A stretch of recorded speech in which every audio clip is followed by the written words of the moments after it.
Hey guys, this is Rennie here with MAXX-D Trailers. Today I'd like to go over two different gooseneck models that MAXX-D builds and the key differences between the two so that you can decide which one is right for you. On my left here, we've got the LDX, which has a substantially different frame than on my right here, the LKX. Along with the frame, it's got a different set of axles, it's got a different suspension, and this one, as you can tell, is loaded out with some bells and whistles that are not available on the LKX. So the LDX has a one-piece neck. It has an engineered beam neck and a full engineered beam frame with the torque tube. Now, there are a lot of competitors out there that will put in just a one-piece neck on there, but your frame will be traditional. And there's some benefits to that, but obviously not as much as there are to a full engineered beam frame. The engineered beam frame has a lot of hype around it right now. It's the new thing, it's the latest and greatest, and I think for good reason, but it may not be the best trailer for everybody. So what the engineered beam frame means is basically we build the frame in-house. And what we can do, we can customize it to where you need the strength, right over in this section, the frame really widens out. Where you don't need the strength, like over the axles, where the suspension will be carrying the weight, you can narrow it down, which allows you to save weight where you don't need the strength, but really add the weight where you do need it.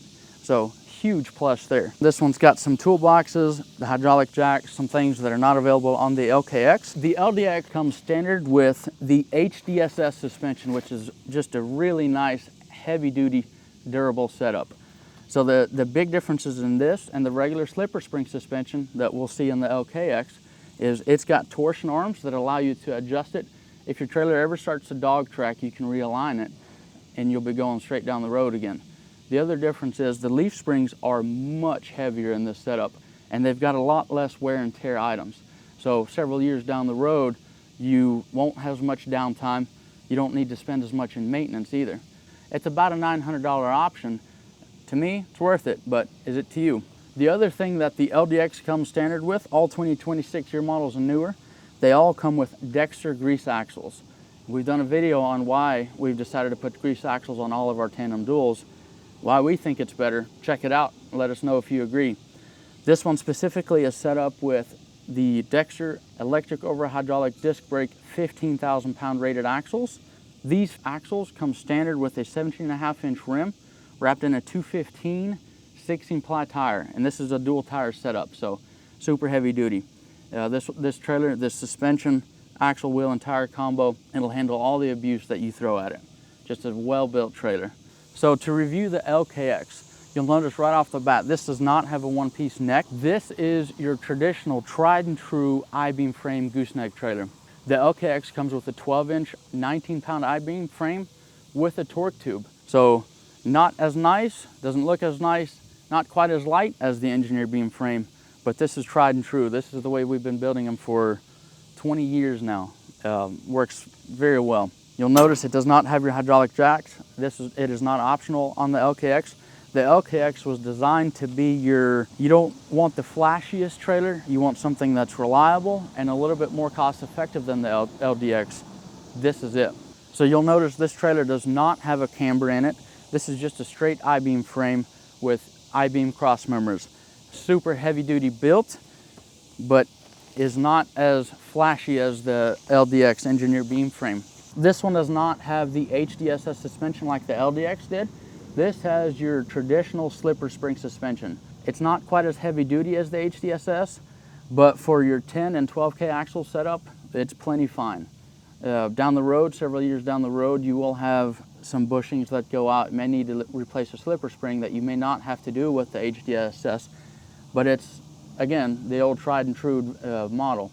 It's been done this way for many years. This specific LKX is set up with your Lippert 10,000 pound electric brake axles, a 16-inch rim, wrapped in a 10-ply dual tire setup. Overall, it's heavy duty, but not quite as beefy as the setup that we just saw on the LDX. So a few differences between the Lippert brand and the Dexter brand. To me, both build great axles. We've ran the Lippert axles for several years now, have had next to no issues. The Lippert is a little bit more affordable than the Dexter axle is, but the parts availability is not quite as good as it is on the Dexter. Dexter's just been around for so long that almost any dealer in the industry will have the Dexter parts. They'll have your bearings, your seals, your brake parts. your regular wear and tear, your maintenance items, they'll pretty much all have that in stock.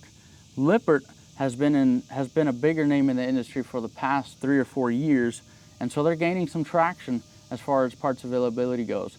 It's not quite as good as it is on the Dexter, but a solid axle nonetheless. The other difference is Dexter, because they've been around for so long, they've got a reputation for having the best customer service and the best warranty in the industry. Is it worth the extra money? I'll let you decide that. So to summarize the differences between the LDX and the LKX, this model here has an engineered beam frame and neck that is both lighter and stronger, versus the traditional tried and true 12-inch 19-pound I-beam frame and neck on the LKX. The LDX also has HDSS suspension with Dexter axles versus the slipper spring suspension and Lippert axles on the LKX. The other key difference is the LDX is configurable with some options like toolboxes and hydraulic jacks and things of that nature, versus the LKX does not have those options available. It's designed to be a fairly basic, heavy-duty, nothing can go wrong setup. So both are great trailers. The LDX costs about $3,600 more than the LKX does. So the question is the nicer frame, better suspension, and better axles worth that $3,600 to you? To find out more information about these trailers, go to MAXX-D trailers.com and find a dealer near you.